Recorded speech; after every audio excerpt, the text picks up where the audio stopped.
Busuk ikan mula dari kepala.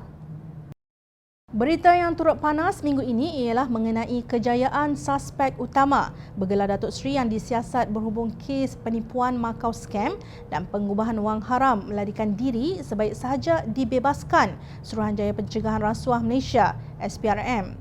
Berbagai-bagai spekulasi, cemuhan dan sindiran daripada netizen muncul setelah isu itu gagal dijelaskan. Berita tersebut sekaligus memudarkan kegembiraan rakyat bahawa SPRM berjaya menumpaskan kegiatan Makau Scam yang telah bertahun-tahun memangsakan pesara dan rakyat biasa yang naif.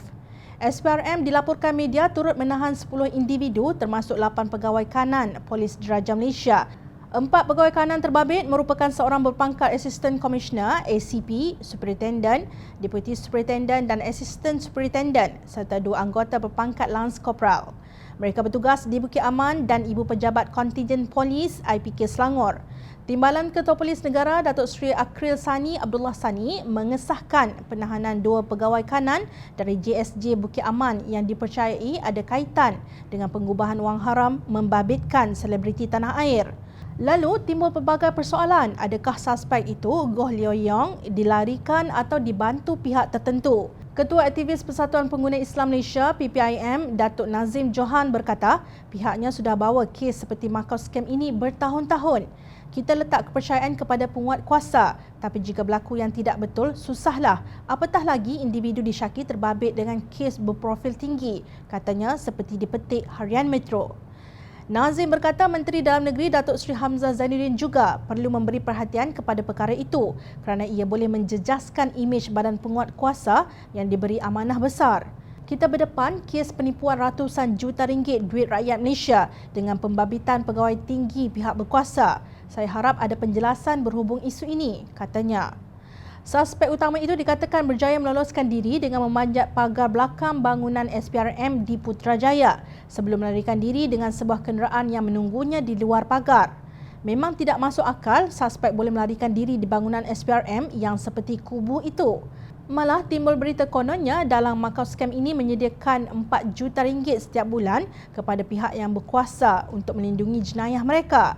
Berita itu menyiratkan bahawa kebusukan yang berlaku bermula dari kepala. Ia bukan kepala di SPRM atau PDRM, tetapi kepala yang memegang kuasa di negara ini. Ia terdiri daripada 70 orang ahli kabinet dan 3 duta khas Perdana Menteri yang tidak tahu apa yang mereka sedang lakukan setelah mendapat surat pelantikan. Kabinet ini antara kabinet yang terbesar dalam sejarah Malaysia, namun jarang sekali kedengaran inisiatif pemulihan ekonomi daripada menteri-menteri yang ada. Demikian menurut Ketua Pemuda Amanah Nasional Syazli Munir Muhammad Isnin. Beliau berkata unjuran Pusat Penyelidikan Sosio-Ekonomi SERC pada 6 Oktober lepas menyebut ekonomi Malaysia menguncup kepada 4.0% untuk tahun 2020 susulan pergelutan berlanjutan terhadap pandemik COVID-19.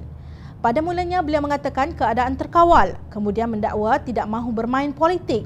Sedangkan dalam masa yang sama, kabinet beliau langsung tidak berfungsi untuk mengeluarkan rakyat dari kemelut pengangguran. Adakah kabinet ini dianggoti mereka yang makan gaji buta? Soal beliau. Dalam senario yang gelap masa hadapan ini, tiba-tiba keluar berita suspek utama Makau Scam melarikan diri. Jelas inilah petanda Ketua Eksekutif Negara Tan Sri Muhyiddin Yassin gagal kerana menjadi nahoda dengan jemaah menteri yang tidak kompeten untuk membantu ekonomi rakyat. Sebaliknya, penjenayah yang menyumbang kepada kelesuan ekonomi ini begitu mudah melarikan diri. Kebejatan apakah ini?